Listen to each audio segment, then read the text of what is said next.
Peristiwa longsor dan meledaknya TPA Lui Gajah pada tahun 2005 yang menelan 157 korban jiwa menjadi momen yang dapat menyadarkan kita bahwa sampah dapat menjadi masalah besar jika tidak tertangani dengan baik dan tuntas.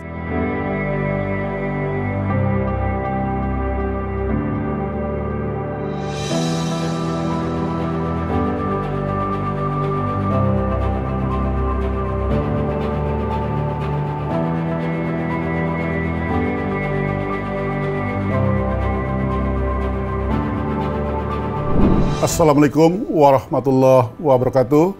Salam sejahtera untuk kita semuanya. Om Swastiastu, Namo Buddhaya, salam kebajikan. Berdasarkan Undang-Undang Nomor 18 Tahun 2008 tentang pengelolaan sampah adalah kegiatan yang sistematis, menyeluruh dan berkesinambungan yang meliputi pengurangan dan penanganan sampah. Selama ini, keterbatasan anggaran menjadi salah satu permasalahan yang mendasar dalam pengelolaan sampah di daerah. Berdasarkan data SIPD Kemendagri, rata-rata alokasi anggaran daerah untuk suburusan persampahan pada tahun 2022 hanya sebesar 0,51% dari total anggaran daerah. Tentunya jumlah ini masih sangat kecil untuk menangani jumlah timbulan sampah yang ada. Melihat hal ini, akan sangat sulit untuk menuntaskan permasalahan sampah jika pemerintah daerah hanya terus bergantung pada APBD. Selain dari APBD, Pemda harus dapat memaksimalkan sumber pendanaan lain untuk dapat membantu mengatasi permasalahan sampah di daerahnya.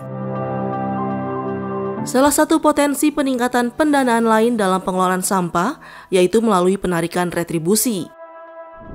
Kemendagri telah menerbitkan Permendagri Nomor 7 Tahun 2021 tentang tata cara perhitungan tarif retribusi dalam penyelenggaraan penanganan sampah sebagai salah satu alternatif dalam peningkatan pendanaan sampah. Retribusi sampah dapat menjadi salah satu sumber pembiayaan pengelolaan sampah oleh pemerintah daerah yang disesuaikan dengan kebutuhan pembiayaan pengelolaan sampah daerah. Besaran tarif retribusi didapatkan melalui total biaya penanganan sampah ideal dikurangi dengan biaya penanganan sampah yang ditutup non-retribusi. Terdapat dua kalkulator perhitungan dalam Permendagri Nomor 7 Tahun 2021, yaitu kalkulator biaya penanganan sampah ideal dan kalkulator retribusi, di mana terdapat data-data terkait penanganan sampah dan data kondisi umum daerah yang harus disiapkan terlebih dahulu oleh daerah.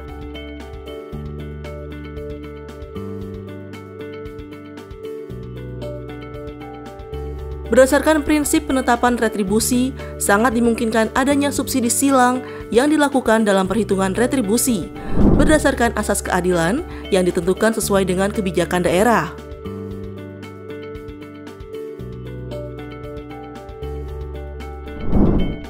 Pemanfaatan hasil penerimaan retribusi diutamakan untuk mendanai kegiatan yang berkaitan langsung dengan penyelenggaraan penanganan sampah.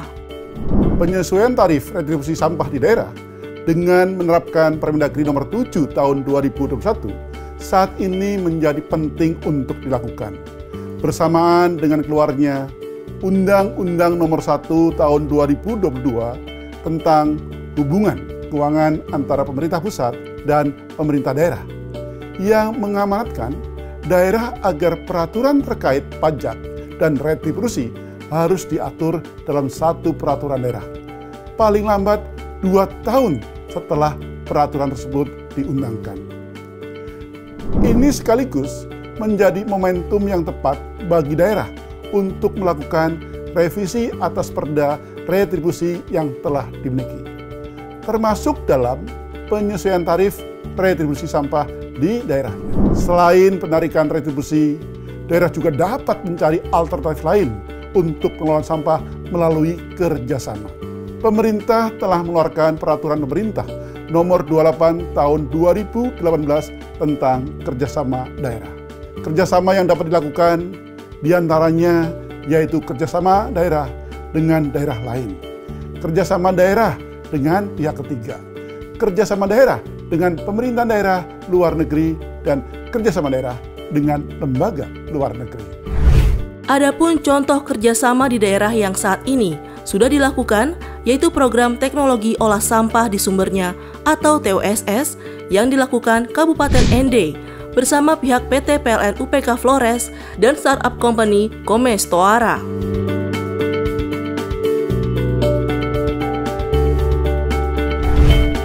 Potensi pendanaan lainnya yang penting untuk digali dan dikembangkan adalah melalui dana yang berasal dari tanggung jawab sosial dan lingkungan atau yang biasa disebut Corporate Social Responsibility atau CSR, yang merupakan sebuah skema untuk membuat perusahaan lebih bertanggung jawab baik terhadap perusahaan itu sendiri, terhadap para pemangku kepentingan, maupun terhadap masyarakat. Peran pemerintah daerah sangat diperlukan untuk meningkatkan efektivitas pelaksanaan CSR, sehingga dapat sejalan dengan agenda pembangunan daerah, termasuk misalnya dalam hal peningkatan pengelolaan sampah. Dengan adanya integrasi dengan rencana pembangunan dan data dari pemerintah, bantuan pun jadi lebih tepat sasaran dan berkelanjutan.